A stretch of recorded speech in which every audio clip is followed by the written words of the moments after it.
Yemək hamıya çatacaq. Hamıya yemək var, hamıya.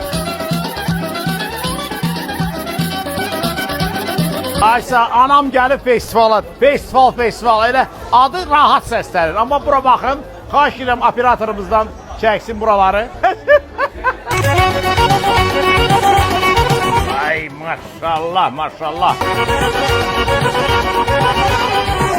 Bizim festivalda, yəni belə yaxşı keçirilməsi üçün, belə gözəl alınması üçün çoxlu əməkdaşlar var ki, hansı ki çalışırlar. Və biz ənənəyə sadiq olaraq günün sonu bütün hamısına belə gözəl öz yeməklərimizdən təqdim edirik. Düzdür, belə bir qəşəng yeməkdir. İlkin bunun adını nə qoyaq? Kiftəli şüyüdlü plov. Bravo! Uro!